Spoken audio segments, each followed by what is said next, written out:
ஓம் சக்தி. குருவடி சரணம், திருவடி சரணம். குரு வாழ்க, பங்காரம்மா வாழ்க. சக்திகள் அனைவருக்கும் அன்பான வணக்கங்கள். குழந்தைகளுக்கு அன்பான வணக்கங்கள். பிள்ளைங்களுக்கு எல்லாருக்கும் என்னுடைய இந்த ஆண்டு வாழ்த்துக்கள். இந்த ஆண்டு அனைவருக்கும் நல்ல ஆண்டாக அமைந்து நல்லா படிச்சு நல்ல மதிப்பெண்கள் பெற்று நம்ம பெற்றோருக்கும் ஆசிரியருக்கும் நல்ல மகிழ்ச்சியை கொடுக்கும் ஆண்டாக எல்லாருக்கும் அமையணும். மேலும் என்ன செய்யணும், பிள்ளைங்கள் எல்லாம் ஸ்கூல் போகிறதுக்கு முன்னாடி உங்களால முடிஞ்சது ஒரு சின்ன குரு காணிக்கை வச்சு உங்களால என்ன வழிபாடு செய்யணுமோ முடிஞ்சு மூலமந்திரம் சொல்லிட்டு சாமி கும்பிட்டுட்டு பஞ்சபூத வழிபாடு செய்துட்டு வீட்டை விட்டு வெளியில போங்க. அதே மாதிரி ஸ்கூல் விட்டு வீட்டுக்கு வந்த உடனே செல்போன் பார்க்கறது டிவி பார்க்கறதெல்லாம் இல்லாம முதல் நம்ம எதுக்கு இந்த வாழ்க்கையில வந்திருக்கிறோம், நம்ம கடமையை முதல் பார்க்கணும், படிக்கிற கடமையை பார்க்கணும். அதனால என்ன செய்யணும், முதல் வந்த உடனே நம்ம என்ன செய்யறோமோ செய்துட்டு அன்றாட கடமையை செய்து முடிச்சுட்டு ஸ்கூல் ஹோம்ஒர்க் தொடங்குறதுக்கு முன்னாடி உங்க வீட்டு கேலண்டர்ல இருக்கிற அருள்வாக்கோ அது சக்தி ஒளியில் இருக்கிற அருள்வாக்கு எதையாவது ஒன்று படிச்சுட்டு ஒரு நூட்டை மூலமந்திரம் எழுதிட்டு ஒரு தடவையாவது மூலமந்திரம் எழுதிட்டு அம்மாவுடைய சக்தி ஒளி புத்தகத்தை டேபிள் மேல வச்சுக்கிட்டே நீங்க பாடங்களை படிச்சீங்கன்னா நமக்கு புரியாத பாடங்கள் விளங்காததெல்லாம் அம்மா நமக்கு நல்லா புரிய வச்சு குருவா நம்மளை வழிநடத்தின்னு போவாங்க. இதை மாரி செய்து நிறைய பிள்ளைங்க வாழ்க்கையில வெற்றி அடைஞ்சிருக்கிறாங்க. அதனால நீங்களும் இதையே கடைபிடிச்சுன்னு வந்தீங்கன்னா உங்க வாழ்க்கையும் நல்லா இருக்கும். குழந்தைங்களுக்கு இது சப்போஸ் தெரியாட்டினா நம்ம பெற்றோர்கள் தான் அந்த குழந்தைங்களுக்கு தினம் ஒன்று ஒன்றா நம்ம சொல்லி கொடுக்க அவங்க வாழ்க்கையில இதை நல்லா பழகிட்டாங்கன்னா அவங்க ரொம்ப வாழ்க்கை எதிர்காலம் நல்லபடியா இருக்கும். சத்திங்களா? சரி, இப்ப நம்ம வழக்கம் போல நம்ம கதைகளை பார்க்குமா? அம்மாவுடைய அருள்வாக்கு ஒண்ணு என்னன்னா, நீ மேலே ஏறி வர உன் கால்களை பிடித்து இழுப்பேன். தளராத உறுதியும் நம்பிக்கையும் வேண்டும். அவற்றுக்கெல்லாம் சோர்வாமல் பயிற்சி செய். அவ்வாறு எல்லா தடைகளையும் மீறிக்கொண்டு வருகின்ற உறுதி வருமானால் உன்னை கை தூக்கி விடுவேன். என்ன சொல்றாங்க பார்த்தீங்களா அம்மா? எல்லாத்துக்கும் பயிற்சி செய்யணும், நம்மளோட முயற்சி முக்கியம். அதுதான் அம்மா சொல்றாங்க. இன்னொரு அருள்வாக்கு உழைப்பு உழைப்பு இருந்தால்தான் வாழ்க்கை, கடின உழைப்பு தான் உயர்வு தரும். அந்த உழைப்பு பற்றி யாரும் பேசுவதில்லை. உழைப்பும் அனுபவம் சேர்ந்திருந்தால் தானே எந்த துறையிலும் பலன் கிடைக்கும். நம்ம உழைப்பு பக்கம் முக்கியம் கிடையாது, அனுபவம் முக்கியம்னு சொல்றாங்க அம்மா. எந்த துறையா இருந்தாலும், கல்வித்துறையா இருந்தாலும், கலை எதுவா இருந்தாலும் நம்ம நல்லா உழைக்கணும், கஷ்டப்பட்டு பாடுபட்டு அதுக்கு அனுபவமும் இருந்ததுன்னா நம்மளால எல்லா துறைகளிலும் வெற்றி பெற முடியும்ன்றாங்க. சரி, இதுக்கு ஒரு சின்ன கதை பார்ப்போமா? எல்லாரும் சினிமா படத்தை நினைச்சு கூடாது. எல்லா கதைகளும் ஹீரோ ஹீரோயின் எல்லாரும் இருப்பாங்க, அப்பதான் கதை நல்லா இருக்கும். இப்ப இந்த நம்ம கதையோட ஹீரோ செல்வம்னு ஒரு பையன். அந்த செல்வம் என்னன்னா, ஒரு அரிசி மில்லுல அரிசி மூட்டை தூக்கி ஒரு மூட்டை தூக்குற தொழிலாளி. காலையில வெடியறதுக்கு முன்னாடியே அந்த மில்லு சத்தம் ரொம்ப வேகமா கேட்க ஆரம்பிச்சிடும். செல்வம் உடனே கிளம்பி மில்லுக்கு போயிடும். காலையில மில்லுக்கு போறவன் இரவு வரைக்கும் என்ன செய்வான், மாலை பொழுது வரைக்கும் அரிசி மூட்டையெல்லாம் தூக்கின்னு வந்து அந்த வேகாத வெயிலில் லாரியில ஏத்துறது தான் அவனோட வேலை. ரொம்ப கஷ்டமான வேலை. ஒவ்வொரு மூட்டையா தூக்கின்னு வந்து அந்த வெயில்ல லாரியில ஏத்திக்கிட்டே அடிக்கிட்டே இருக்கணும். அப்போ அது மாதிரி மூட்டையை தூக்கங்குள்ள அரிசி மேல இருக்கிற அந்த தவிடோட உமி ஒட்டி துணியெல்லாம் ரொம்ப அழுக்காகும். தூக்கி தூக்கி மூட்டை தூக்கி தூக்கி வெயில்லாம் உடம்பெல்லாம் வேர்த்து ரொம்ப சாயங்காலம் வீட்டுக்கு வரக்குள்ள பார்த்தோம்னா உடம்பெல்லாம் நாடி நரம்பெல்லாம் வலியா இருக்குமா. மூட்டை தூக்குறவங்களாம் எவ்வளவு கஷ்டப்பட்டு சம்பாதிக்கிறாங்க பாத்தீங்களா? அப்படியாப்பட்ட அந்த கலைஞன் பின்னால அப்படியாப்பட்ட அந்த இளைஞன் பின்னால ஒரு பெரிய கலைஞனே மறைந்திருக்கிறான். அந்த செல்வம் என்ன செய்வான், ஒவ்வொரு நாளும் இதை மாரி மாலையில வரும்போது மூட்டை தூக்கி அழுக்கு உடம்புக்கு பின்னாலையும் வேர்வை படைந்து அந்த ட்ரெஸ்ஸுக்கு பின்னால ஒரு பெரிய கலைஞனே ஒளிந்திருக்கிறது யாருக்குமே தெரியாது. செல்வம் மாலையில உடனே வீட்டுக்கு வேலையை முடிச்சுட்டு வந்த உடனேயே எல்லாரும் தூங்க போயிடுவாங்க. ஆனா அவன் மட்டும் தூங்க போக மாட்டான். அவன் வீட்டுல ஒரு மூலையில ஒரு அழுக்கு துணி போட்டு ஒரு பொருள் இருக்கும். அது என்னன்னா அவங்க அப்பாவோடைய அது தையல் மிஷின். அவங்க அப்பா அந்த காலத்துல அவங்க ஊர்லயே ஒரு கைராசிக்காரன் தையல்காரரா இருந்தார். அவருக்கு அப்புறம் செல்வத்துக்கு இருக்கிற ஒரே சொத்து அந்த தையல் மிஷின் தான், வேற எதுவுமே கிடையாது. அப்பா அவர் செல்வம் என்ன செய்ய ஒவ்வொரு நாளும் சாயங்காலம் மில்லுல இருந்து அரிசி மூட்டையெல்லாம் தூக்கி முடிச்சுட்டு வேலையை முடிச்சுட்டு வந்தவொடனே வீட்டுக்கு வந்தவொடனே அந்த தையல் மிஷினில் உக்காந்து அந்த சாக்கு பை இருக்குதுல்ல, அரிசி மூட்டையில் இருக்கிற அந்த சாக்கு பையெல்லாம் வச்சுன்னு விசித்திரமான விதவிதமான துணிகளை தச்சு தச்சு பழகுவான். அதுதான் அவனுடைய அவனுடைய இதுவே பொழுதுபோக்கே அதுதான். அவனுக்கு பொழுதுபோக்கு சினிமா பார்க்கறது, டிவி பார்க்கறது, செல்போன் பார்க்கறது கிடையாது. அவன் வந்து வேலையை தொழில அந்த மூட்டை தூக்குற தொழிலை முடிச்சுட்டு வந்த உடனேயே அந்த மஷினை எடுத்து வச்சுக்கின்னு விசித்திரமான துணிகளை தச்சு தத்து பழகி பார்க்கறது தான் அவனுடைய பொழுதுபோக்கே அதுதான். இப்படிதான் செல்வம் வாழ்ந்துட்டு வந்தான். இப்போ இந்த செல்வான வந்து ஹீரோ இருக்க ஒரு ஹீரோயின் இருக்குன்னு நம்ம கதையில. இப்ப நம்ம கதையில ஹீரோயின் யாருன்னா கவிதான்னு ஒரு பொண்ணு. அந்த பொண்ணு யாருன்னா அவங்க ஊர்லயே மெயின் ரோட்ல ஒரு தையக்கடை, சாரதா தையக்கடைன்னு ஒரு தையக்கடை. அந்த தையக்கடையில தான் கவிதா. அந்த கவிதா வந்து எப்பயுமே தையல் மிஷின் சத்தத்திலேயே குனிஞ்ச தலை நிமிராம துணிக்கெல்லாம் ஓரம் அடிக்கிற வேலையை பார்க்கறா. அந்த கவிதா வந்து என்னன்னா ரோட்ல யாராவது ட்ரெஸ் போட்டுன்னு போனாங்கன்னு வச்சுங்க, புதுசா சட்டை போட்டுன்னு போனாலோ சுடிதார் போட்டுன்னு போனாலோ அதை பார்த்து இதுல என்ன தப்பு இருக்குது, இந்த ட்ரெஸ்ஸை இப்படி தச்சா நல்லா இருக்கும் அப்படி தச்சா நல்லா இருக்கும்னு சொல்லிட்டு அவன் மூளை வந்து ஆட்டோமேட்டிக்கா எப்படி புதுமையா ஆரம்பிச்சிருமா. கவிதாவுக்கு புதுசு புதுசா டிசைன்ல டிசைன்ல தச்சு போடுறதுல அவ பெரிய கில்லாடி. அதுவும் இல்லாம கவிதாவுக்கு வந்து என்னன்னா ஒரு பெரிய டிசைனர் ஆகணும் ஒரு ஆசையும் கூட அவளுக்கு. அப்ப கவிதா வந்து என்ன செய்வா, எப்பயுமே ஓரம் அடிக்கிற வேலையை தான் செஞ்சிருப்பா. ஆனா அவங்க அவங்க முதலாளி இருக்காரு பாரு, அவரு பெரிய அந்த தையக்கடை முதலாளி ஒரு பெரிய கஞ்ச. அவருக்கு தெரியும் ஒரு சாதா ஒரு துணியை கவிதா கிட்ட கொடுத்தா கூட அதை உலகமே வியக்கிற அளவுக்கு ஒரு அழகான கவுனா தச்சிருவான்னு அவருக்கு தெரியும். இருந்தாலும் அந்த கவிதாவை அவர் புகழ மாட்டார். ஏன்னா அவர் புகழ்ந்துட்டாருன்னா கவிதா உடனே சம்பளத்தை என்ன ஏத்தி கேட்டிருப்பாரா. அதனால கவிதாவை எப்பயுமே மட்டம் தட்டியே வச்சிருப்பாரு. எப்பயாவது கவிதா ஒரு நாளைக்கு வந்து, ஐயா யாராவது துணி கொடுத்தாங்கன்னு வச்சுக்கலாம், இந்த ட்ரெஸ்ஸை இப்படி தச்சா நல்லா இருக்கும், இந்த மாதிரி கழுத்து நெக்கு வெட்டி தச்சா அழகா இருக்குன்னு சொன்ன சுடிதார் இந்த நெக்கு வெட்டி தச்சா அழகா இருக்குன்னு சொன்னா கூட அந்த முதலாளி என்ன சொல்லுவார்னா, அதெல்லாம் எனக்கு தெரியும், நீ போய் உன் வேலையை போய்ப்பார், போய் ஓரம் அடிக்கிற வேலையை பாருன்னு சொல்லிட்டு எல்லார் எதிர்க்கும் அவளை மட்டம் தட்டி அப்படியே உட்கார வச்சுருவா. இதுக்கெல்லாம் கவிதா வந்து கவலைப்பட மாட்டா. அவ வந்து என்னைக்கும் போல வேலையை செஞ்சுக்கிட்டே இருப்பா.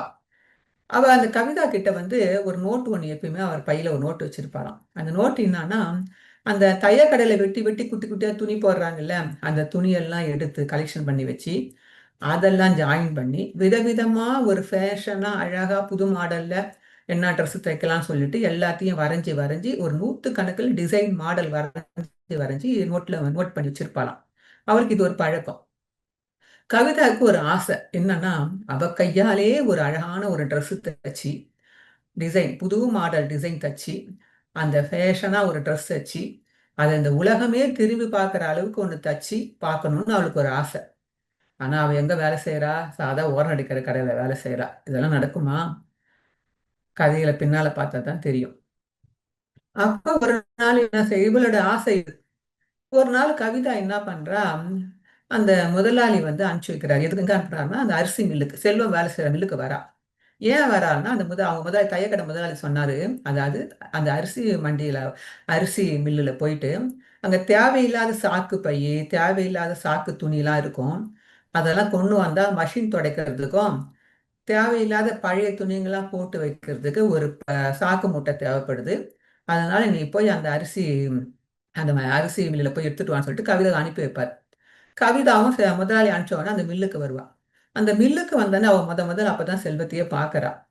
அந்த நேரம் செல்வம் என்ன பண்ணுவார்னா, ஒரு மூலையில ஒரு அரிசி மூட்டை இருக்குது இல்ல, அந்த அரிசி மூட்டை பிரிஞ்சு போன மூட்டையில இருக்கிற நூலை எடுத்து அதை அப்படியே நுணுக்கமா அந்த நூலையே ஆராய்ஞ்சு பார்த்துக்கினே இருப்பான்.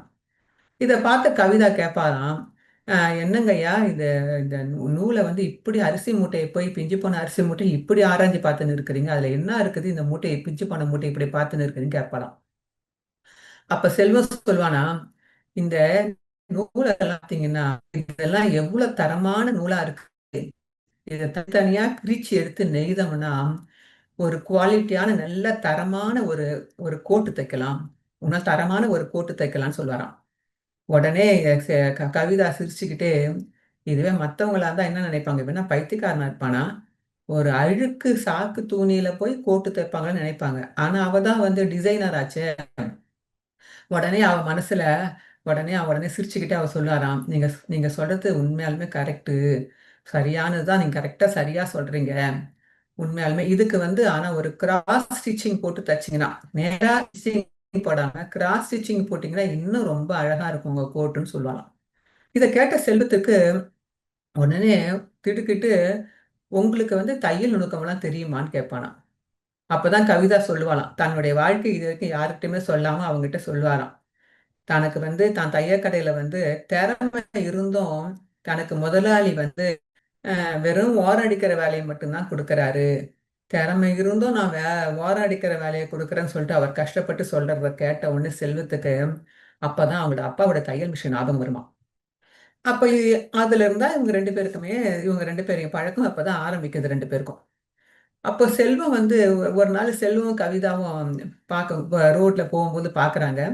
அந்த ஊர் முழுக்க ஒரு பேனர் ஒட்டி வச்சிருக்கிறாங்க, போஸ்டர். என்னன்னு பார்த்தா, தென்னிந்தியாவிலேயே ஒரு மெகா தையல் கலை போட்டி அது நடக்க போகுது. அந்த தையல் கலை போட்டியில யார் வெற்றி பெறாங்களோ அவங்களுக்கு 1 கோடி ரூபாய், 1 கோடியே 1 ரூபாய் பரிசு அளிக்கப்படும். மேலும் அதுக்கு மேலாக இந்தியாவிலே டாப் ஃபேஷன் நிறுவனத்துல, டாப் ஃபேஷன் இருக்கத்திலே இந்தியாவிலே அதுல ஒரு சீஃப் போறாங்க. இந்தியாவிலேயே ஒரு டாப் ஃபேஷன் நிறுவனத்துல சீஃப் டிசைனர் வேலை கொடுக்கப்படும் சொல்றாங்க. யார் யார் ஜெயிக்கிறாங்களோ அவங்களுக்கு. இதை பார்த்த உடனே செல்வத்துக்கும் கவிதாக்கும், ஐயோ நம்ம இதுல போய் ஜாயின் பண்ணி இதுல வந்து நம்ம வெற்றி பெற்றா நம்ம வாழ்க்கையே மாறிடுமே, ரொம்ப சந்தோஷமா இருக்கிறாங்க. ஆனா போட்டிக்கு இன்னும் 3 நாள் தான் இருக்குது. 3 நாள் நம்ம என்னத்த செய்ய முடியும்னு நினைக்கிறாங்க. அப்ப அந்த நேரம் பார்த்து என்ன பண்ணுது, மில்லுக்கு போன செல்வத்துக்கு என்ன ஆகுதுன்னா, அந்த அரிசி மூட்டை வழிக்கு ஊந்து அவன் வலது கையில ஊந்து அவன் வலது கையில அடிபட்டு கை வீங்கி போயிடும். அப்ப செல்வம் வந்து கவிதா பார்த்து சொல்றாராம், இங்க பாரு, வாழ்க்கை நமக்கு நல்ல வழி காட்டுதுன்னு சொல்லிட்டு நான் ரொம்ப சந்தோஷப்பட்டேன். ஆனா இந்த மூட்டை ஊந்து இப்ப என் கை இப்படி ஆயிப்போச்சு, என்னால ஒண்ணும் செய்ய முடியாதே, நான் என்ன செய்யறதுன்னு நினைக்கிறார். அப்போதான் செல்வத்துக்கிட்ட ஒரு ஐடியா வருது. செல்வத்துக்கிட்ட வந்து கிரியேட்டிங் ஐடியாஸ் நிறைய இருக்குது. செல்வத்துக்கிட்ட என்ன ஆகுது, கிரியேட்டிங் ஐடியாஸ் நிறைய இருக்குது. ஆனா கவிதா கிட்டல தைக்கிறதுக்கு உண்டான வேகம் அதிகமா இருக்குது. ஆனா அவகிட்ட ஃபேஷனுக்கு கொஞ்சம் புதுசா தைக்கிற ஃபேஷனுக்கு கொஞ்சம் தடுமாற்றமா இருக்கிறா.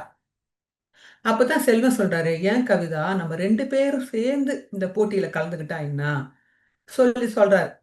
இத கேட்ட உடனே கவிதாவுக்கு கண்ணுல உண்மையாலுமே ஒரு உறுதியான நம்பிக்கை வருது.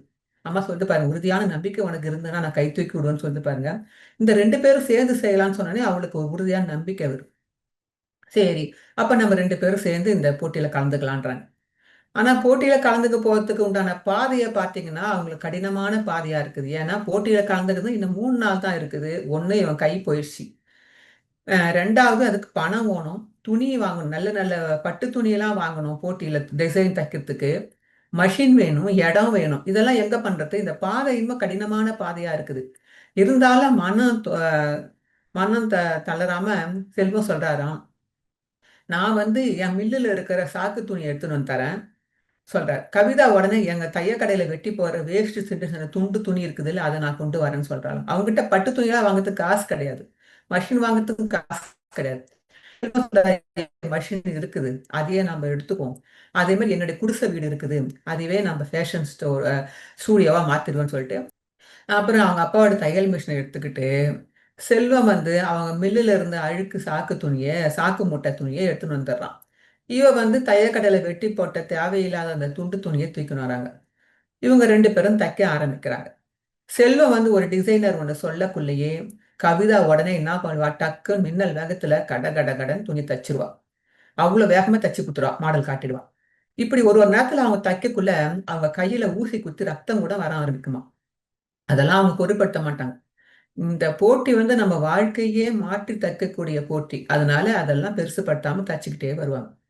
இப்படி இருக்கக்குள்ள ஒரு நாள் மறுநாள் என்ன ஆச்சு, அவங்க முதலாளிக்கு இந்த அந்த கவிதாவுடைய முதலாளிக்கு இந்த கதை தெரிஞ்சிருச்சு. உடனே என்ன பண்ணார், கவிதாக்கு அந்த கவிதாவும் செல்வம் என்ன பண்ணாங்க, ஒவ்வொரு நாளும் செல்வம் வந்து அரிசி மூட்டை வேலையை பண்ணிட்டு வருவான். கவிதா வந்து தையல் கடையில அந்த முதலாளிகளை திட்டு வாங்கிட்டு வேலையெல்லாம் முடிச்சுட்டு நைட் 10 மணிக்கு மேல் தான் இந்த போட்டிக்கு பிராக்டிஸ் பண்ண வருவாங்க. இப்படி ஒரு நாள் முடிஞ்சது. 2ஆம் நாள் இந்த முதலாளி கண்டுபிடிச்சிட்டாரு. முதலாளி கண்டுபிடிச்சிட்டு பின்னாலேயே வந்து அந்த செல்வத்தோட வீட்டுல வந்துட்டு, நீங்க 2 பேரும் என்ன செய்யுங்க, ஒவ்வொரு நாளும் ராத்திரி 2 நாளா வந்து உங்க வேலையை முடிச்சுட்டு வந்து இங்க வந்து இங்க வந்து யாருக்கும் தெரியாம நீங்க வந்து டிராமா போடுறீங்களா, போட்டியில கலந்துக்க போறீங்களா, நீங்களாம் எப்படி வெற்றி பெறீங்க நான் பாக்குறேன்னு சொல்லிட்டு என்ன பண்ணுவாராம், அந்த கோபத்துல அழகா தச்சு வச்சிருந்த அந்த கவுன், அழகான ஒரு கவுனை கஷ்டப்பட்டு ஒரு நாள் தச்சு வச்சாங்க பாருங்க, அந்த கவுனை பிடிச்சி 2ஆ கீழ் போட்டுருவாராம். கீச்சு போட்டுட்டு போயிடுவாராம். இத பார்த்த கவிதா உடனே ரொம்ப கலங்கி அப்படியே உக்காந்து குமுறி அழுவாளாம். செல்வம் எல்லாமே போயிடுச்சு. நாம வந்து வெற்றி பெறலாம். நம்ம போட்டியில கலந்துக்கலாம். நம்ம ரெடி பண்ண அந்த உடுப்ப, அந்த கவுன அவர் கீச்சு போட்டுட்டாரு. இனிமேப்பட்டு நம்மள போட்டியில கலந்துக்கவே முடியாது. எல்லாமே போயிடுச்சுன்னு சொல்லிட்டு ரொம்ப கவலைப்படுவாளாம். இத கேட்ட செல்வம் உடனே கதறி அழுறதுக்குள்ள செல்வன் சொல்வானாம், "கவலைப்படாத கவிதா.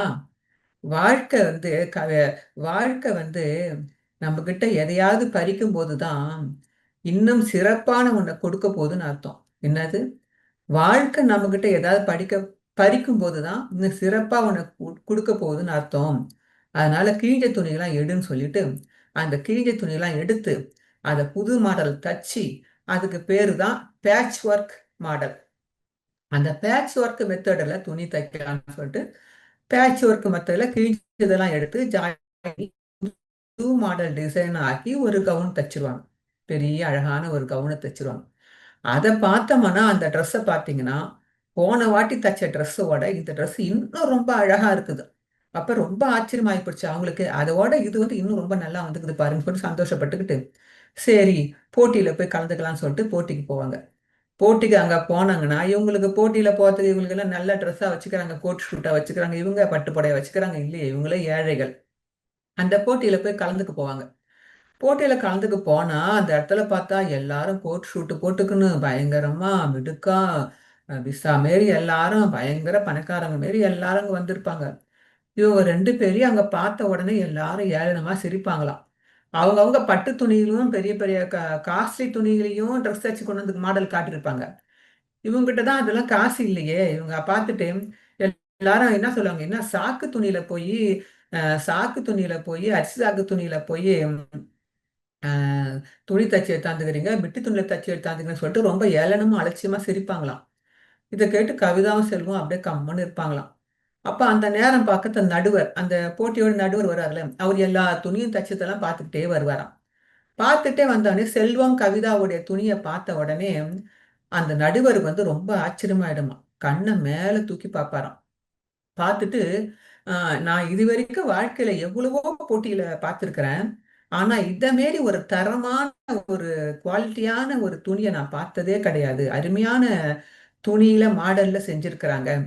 அதுவும் இல்லாம, இந்த கிழிஞ்சத கூட தெரியாம, அந்த பேட்ச் ஒர்க் மாடல் பண்ணி, அது கூட ஜாயின் பண்ணி, புது மாடலா தச்சு வச்சிருக்கிறாங்கன்னு சொல்லிட்டு, அந்த நடுவருக்கு ரொம்ப சந்தோஷம். ரொம்ப பார்க்கறதுக்கே அழகா இருக்குதுன்னு சொல்லிட்டு மெய் சிலுத்து போயிடுவாராம். உடனே அந்த அந்த போட்டியோட எம்டி என்ன பண்ணுவாராம், அந்த நிறுவனத்து எம்டி மேல உடனே மேடையில ஏறி, "இன்னைக்கு போட்டியோட வெற்றியாளர் யார் தெரியுமா? கவிதாவும், செல்வமும் தான் இன்னைய வெற்றியாளர். இந்த கவிதாவும், செல்வமும் தான்." அவங்க தான் இந்த பரிச வாங்க போறாங்கன்னு சொல்லிட்டு, அவங்களுக்கு ரூ. 1,00,00,000 ஒரு ரூ. 1 பரிசும் குடுத்துட்டு, மேலும் இந்தியாவிலேயே இருக்கிற பெரிய டாப் அந்த நிறுவனத்தில வந்து செல்வம் தான் பெரிய வந்து ஹெட்டா இருக்க போறாரு. அதாவது டிசைனருடைய ஹெட் அவரு தான். பெரிய ஹெட் டிசைனர் செல்வமாவும், கவிதா வந்து அவருடைய கிரியேட்டிவ் பார்ட்னராவும் கவிதா இருக்க போறாங்க. அவங்க 2 பேருக்கும் இந்த வேலைய குடுக்குறோம்னு சொல்லிட்டு, அவரு சொல்லி முடிப்பாராம். இத கேட்ட உடனே செல்வம் சொல்லுவானாம், கவிதா, நான் அன்னைக்கு சொன்னேன் இல்ல, என்ன நடந்தது பாத்தியா? இன்னைக்கு அ வாழ்க்கையில வந்து நமக்கு எதையாவது ஒண்ணு பறிக்குதா, நல்லது செய்ய போகுதுன்னு அர்த்தம். இன்னைக்கு கடவுள் பாத்தியா, நமக்கு நல்லது செய்துட்டாருன்னு" சொல்லுவாராம். அப்ப அவங்க வாழ்க்கையில அவன் சொன்னது பாருங்க, கடவுள் இன்னைக்கு ஏதாவது ஒண்ணு பறிக்கிறார், நம்மகிட்ட இருந்து எடுக்கிறார்னா, ஒரு நல்லது செய்ய போறாருன்னு அர்த்தம்னு சொன்னான் பாருங்க. அதே மாரி தான் இன்னைக்கு சொல்லிட்டு ரொம்ப சந்தோஷப்பட்டாங்களாம். இந்த கதையில வர மாரி தான். நம்ம வாழ்க்கையிலும் பல நேரங்கள்ல நாம இப்படிதான் நினைக்கிறோம். நம்ம திறமைக்கு ஏத்த வேலை கிடைக்கல. மத்தவங்க நம்மள என்ன செய்றாங்க? மதிக்க மாட்றாங்க. விதி நம்மள இப்படி புரட்டி போட்டுக்கிட்டே இருக்குதுன்னு சொல்லிட்டு நாமெல்லாம் அழுதுகிட்டு இருக்கிறோம். நம்மள மதிக்க மாட்றாங்க. விதி நம்மள இப்படி புரட்டி போடுது. நமக்கு திறமைக்கு ஏத்த வேலை கிடைக்கல. ஒவ்வொருத்தரும் நம்ம கஷ்டப்படுறோம். ஆனா ஒண்ணு மட்டும் நம்ம தெரிஞ்சுக்கணும். அன்னைக்கு அந்த அந்த செல்வம் அந்த அரிசி மூட்டைய தூக்கி தூக்கி பார்க்காட்டினா, அவனுக்கு அந்த அரிசி மூட்டையோட அந்த அந்த துணியோட அருமை தெரியாது. அரிசி சாக்கு துணியோட அருமை தெரியாது. அரிசி மூட்டைய தூக்கி தூக்கி அவன் அந்த வேலைய செஞ்சதுனால தான், அந்த சாக்கு துணியோட அருமை தெரிஞ்சது. அதுவும் இல்லாம, கவிதா இன்னைக்கு அந்த தையல் கடையில ஓரம் அடிக்கிற வேலை செய்யாட்டினா, அவளுக்கு அந்த ஒரு வைராக்கியமும், இந்த விவேகம் வேகம் வந்திருக்காது. அந்த தையக்கலால வேகமா செஞ்சதுனால தான் அந்த வேகம், வைராக்கியம் அவளுக்கு வந்துச்சு. அதே மாரி அந்த முதலாளி அந்த துணி அன்னைக்கு கீச்சு போடாம, அந்த தச்ச ஒரு புது முதல் தச்ச அந்த கவுன கீச்சு போட்டாரு தானே! அது கீச்சு போடாம இருந்தா, அதோட புதுசா அந்த டிசைன் பொறந்திருக்காது. வேற இதுக்கெல்லாம் அப்ப இது ஒண்ணு இழந்ததுனால தான், அவங்க இன்னைக்கு இந்த அளவுக்கு முன்னுக்கு வந்துருக்கிறாங்க. அப்ப அதுவும் இல்லாம அந்த எம்டி சொல்லுவாராம் ஒரு வார்த்த, "இந்த கம்பெனிக்கு தேவையானவங்க வெறும் டைலர் மட்டும் தேவையில்ல. மனதளவுல எதையும் சாதிக்கக்கூடிய வல்லமை படைச்சவங்களும், மனதளவுல நல்லா வைராக்கியமா இருக்கிறவங்களும், ஏதாவது எந்த ஒரு ஒரு சின்ன ஒரு செயலிலையும் கலைத்தன்மையோடு செய்யற ஒரு கலைஞனும் தான் எங்களுக்கு தேவை, வேலைக்கு தேவைன்னு சொன்னாராம். செல்வம் அரிசி மூட்டைய தூக்கி தூக்கி அவனுக்கு உடம்பு மட்டும் இரும்பாகல. அவன் மனசு கூட இரும்பாட்டம் ஆயிருச்சு. அதனால்தான் அந்த துணிய கீழு போட்ட பிறகு அவன் கலங்கவே இல்ல. கடவுள் இன்னைக்கு எடுத்துட்டாருன்னா, நாளைக்கு வேற ஒண்ணு குடுப்பாருன்னு சொல்லிட்டு கவிதாக்கு தைரியத்த குடுத்தார். அதனால இன்னைக்கு நம்ம இந்த கதையிலருந்து நம்ம இந்த கதை நமக்கு என்ன பாடம் குடுக்குதுன்னா, இன்னைக்கு நம்ம நம்ம வாழ்க்கையிலயும் சரி, ஒரு கதவு மூடிட்டாங்கன்னா, ஒரு ஏதோ ஒரு பக்கத்துல நமக்கு யாரோ கதவு நமக்கு ஏதாவது நடக்க வேண்டியது நமக்கு கிடைக்காம செய்துட்டாங்க. அல்ல அந்த கதவு மூடிட்டாங்க. ஏதோ யாரோ நம்மள அவமானப்படுத்திட்டாங்கன்னா, இல்ல நம்ம நினைக்கிறது கூட இல்லாம நினைக்காத ஒரு கஷ்டம் ஏதோ ஒண்ணு வந்துருச்சு. நமக்கு வேண்டியது சரி, நமக்கு கிடைக்க வேண்டியது கிடைக்காத போயிட்டாலும் சரி, திடீர்னு ஏதோ நம்ம நினைச்சு பார்க்காத அளவுக்கு ஒரு கஷ்டம் வந்துட்டாலும் சரி, யாராவது நம்மள அவமானப்படுத்திட்டாலும் சரி, கலங்கக்கூடாது. ஏன்னா, வாழ்க்கை ஏதோ நமக்கு ஒரு பெரிய நல்லது செய்ய போகுது. அதனால தான் நமக்கு இப்படிலாம் நடக்குதுன்னு சொல்லிட்டு நம்ம மனசுல தேத்திக்கணும். கவலைப்படாம இருக்கணும். அதுதான் வாழ்க்கையோட அர்த்தம். ஏதோ ஒரு நல்லது நடக்க போகுதுன்னு சொல்லிட்டு நம்ம மன தைரியத்தை வளர்த்துக்கிட்டோம்னா, அது நமக்கு நல்லது. நாம நினைக்கலாம், நம்ம விதி நம்மளுடைய துணிய பிச்சு போட்டுறலாம். நம்ம வாழ்க்கைன்ற துணிய விதி பிச்சு போட்டுறலாம். அந்த கதையில வந்த மாரி பிச்சு போட்டுறலாம். ஆனா நம்ம கிட்ட இருக்கிற தன்னம்பிக்கை என்ற ஊசியும், வைராக்கியம் என்ற நூலை வச்சு நாம தச்சோம்னா, என்னது தன்னம்பிக்கை என்ற ஊசியும், வைராக்கியம் என்ற நூலை வச்சு நம்ம தைச்சோம்னா, அதோட அழகான ஒரு வாழ்க்கை நம்ம எல்லாராலயும் உருவாக்க முடியும். நம்மகிட்ட வைராகியமும், தன்னம்பிக்கையும், தளராத நம்பிக்கையும், உறுதியும் வேணும் அம்மா சொல்ற மாரி. அந்த தம்பிக்கையும், உறுதியும் இருந்தா நம்மளோட அருமையான வாழ்க்கை நம்ம எல்லாராலயும் அந்த துணிய தைக்கிற மாரி தைச்சு உருவாக்க முடியும். அதற்கு நமக்கு தளராத மனம் வேண்டும். அந்த மனம் மட்டும் தளராத மனமும், வைராக்கியம் நம்மகிட்ட இருந்துட்டுனா, நம்மகிட்ட என்ன தெரியுங்களா? முயற்சி மட்டும் நம்மகிட்ட இருக்கணும். எந்த செயலிலும் நம்ம அந்த முயற்சிய கைவிடக்கூடாது.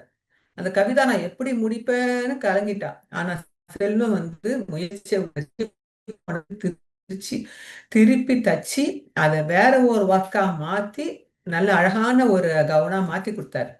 அதே மாரி நம்ம முயற்சிய மட்டும் கைவிடாம இருந்தோம்னா, நமக்கு என்ன செய்யும், இந்த காலம் நமக்காக ஒரு கிரீடத்த நமக்கு வைக்கிறதுக்கோசரம் காத்துக்கிட்டே இருக்குமாம். நம்ம முயற்சி உடையவர்களா இருந்தா காலம் நமக்கு கிரீடம் வச்சுரும். நம்ம யாரும் வைக்க வேணாம். நம்மளுடைய காலமே நமக்கு கிரீடம் வச்சு நமக்கு மரியாதை செலுத்த காத்துட்டு இருக்குது. அதனால நம்ம மேல நம்பிக்கை நம்பிக்கை இருந்துன்னு வச்சுங்க. நம்ம மேல நம்பிக்கை இருந்து, நம்ம வாழ்க்கை எல்லாமே நமக்கு நல்லது தான் செய்யும் என்ற நம்பிக்கையோட, நம்ம எது நடந்தாலும் எல்லாம் நல்லதுக்கே என்ற நம்பிக்கையோட நம்ம வாழ்ந்தோம்னாலே, நம்ம வாழ்க்கை எல்லாருக்கும் நல்லதாவே அமையும். அதனால அம்மா சொல்ற இந்த அருள்வாக்குப்படி, நமக்கு கஷ்டங்கள்லாம் வரதான் செய்யும். நம்ம மேல ஏற ஏற நம்ம அம்மா அதுக்கெல்லாம் சோர்வு அடையக்கூடாது. மட்டும் நம்ம முயற்சி பண்ணிக்கினே பயிற்சியும் பண்ணணும். பயிற்சி பண்ணோம்னா, நம்மளால எல்லாராலயும் வாழ்க்கையில இந்த பயிற்சி எல்லாராலயும் வாழ்க்கையில வெற்றி அடைய முடியும். இந்த குழந்தைங்களுக்கும் சரி, பெரியவங்களுக்கும் சரி, இந்த பிள்ளைங்களுக்கு இப்ப ஸ்கூல்ல படிக்கிறோம். இன்னைக்கு ஒரு சப்ஜெக்ட்ல மார்க் ஃபெயிலியர் ஆகலாம். அடுத்து நீங்க முயற்சி பண்ணீங்கன்னா, அடுத்த மாசமே அந்த மார்க் நம்மளால திருப்பி வாங்க முடியும். நம்ம கிட்ட சோர்ந்து போகக்கூடாது. ஐயோ! நான் மார்க் ஃபெயில் ஆயிட்டேனே! மார்க் கம்மியா வாங்கிட்டேனே! நான் போன வருஷம் நெறைய மார்க் வாங்கினேன். இந்த வருஷம் மார்க் கம்மியான்ட்டேன்னு சொல்லிட்டு, யாரும் மனம் தளரக்கூடாது. மனம் தளராம கடைசி வரைக்கும் முயற்சி பண்ணிக்கிட்டே வரணும். முயற்சி பண்ண தான் நம்ம வாழ்க்கையில வெற்றி அடைய முடியும். நம்ம அம்மா நமக்கு இவ்ளோ பெரிய ஆன்மீகத்தினை கொண்டு வந்து குடுத்துக்கிறான்னா, அம்மா எவ்ளோ முயற்சி பண்ணியிருப்பாங்க. எவ்ளோ தடைகள் அம்மாக்கு வந்திருக்கும். எவ்ளோ எதிர்ப்புகள் வந்திருக்கும். அவைக்கெல்லாம் அம்மா வந்து கொஞ்சம் கூட தளராமல், கொஞ்சம் கூட வந்து கவலைப்படாம, தன்னுடைய குறிக்கோள் என்ன? அதுதானே அம்மா கொண்டு வந்து நிறுத்தியிருக்கிறாங்க இன்னைக்கு. இன்னைக்கு இந்த ஆன்மீக இயக்கம் இவ்வளவு வளர்றதுக்கு காரணமே யார்? நம்ம அம்மாவுடைய தன்னம்பிக்கை. உறுதியான நம்பிக்கை, தன்னம்பிக்கை. என்றைக்கும் நம்ம ஆன்மீகம் வளரும் என்ற ஒரு உறுதி. அதே மாரிதான் நம்மளுடைய வாழ்க்கையும் நம்ம கிட்ட தன்னம்பிக்கையும் முயற்சி இருந்தா எல்லாரோட வாழ்க்கையும் அருமையாக அமையும் சக்திங்களா. அனைவரும் அன்னையின் அருள்வாக்கை கடைபிடித்து அனைவரும் வாழ்க வளமுடன். ஓம் சக்தி. குருவடி சரணம், திருவடி சரணம்.